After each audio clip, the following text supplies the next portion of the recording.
Red hoax news ഇന്നത്തെ പ്രധാന വാർത്തകൾ.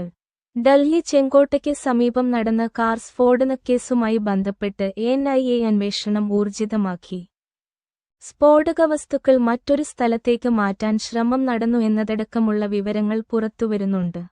പൊട്ടിത്തെറിച്ച കാറിൽ ഏകദേശം 80 കിലോയോളം സ്ഫോടകവസ്തുക്കൾ ഉണ്ടായിരുന്നുവെന്ന് അന്വേഷണ ഏജൻസികൾ സൂചിപ്പിക്കുന്നു. ഇസ്ലാമാബാദ് സ്ഫോടനം.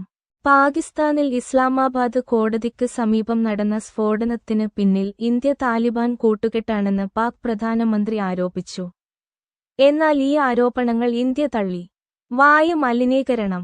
രാജ്യതലസ്ഥാനമായ ഡൽഹിയിൽ വായു ഗുണനിലവാരം AQI ഗുരുതരമായി തുടരുകയാണ്. രാഷ്ട്രീയം. ബിഹാർ നിയമസഭാ തിരഞ്ഞെടുപ്പിലെ വോട്ടെടുപ്പ് പൂർത്തിയായി. എക്സിറ്റ് പോളുകൾ മിക്കതും NDAയ്ക്ക് ഭരണത്തുടർച്ച പ്രവചിക്കുന്നു. വ്യാപാര കരാർ. യുഎസുമായുള്ള വ്യാപാര കരാർ സംബന്ധിച്ച് ഇന്ത്യ നിലപാട് കടുപ്പിച്ചു. കർഷകരുടെയും മത്സ്യത്തൊഴിലാളികളുടെയും താൽപ്പര്യങ്ങൾ വിട്ടുവീഴ്ച ചെയ്യില്ലെന്ന് വാണിജ്യ വ്യവസായ മന്ത്രി പീയൂഷ് ഗോയൽ വ്യക്തമാക്കി. കേരളം. അറ്റകുറ്റപ്പണികൾക്കായി ഇടുക്കി മൂലമറ്റം വൈദ്യുതി നിലയത്തിലെ ജനറേറ്ററുകളുടെ പ്രവർത്തനം നിർത്തിവെച്ചതിനാൽ 4 ജില്ലകളിൽ ജലവിതരണം തടസ്സപ്പെടാൻ സാധ്യതയുണ്ട്. തദ്ദേശ തിരഞ്ഞെടുപ്പ് അടുത്തിരിക്കുന്ന സാഹചര്യത്തിൽ മുന്നണികൾ സജീവമായി.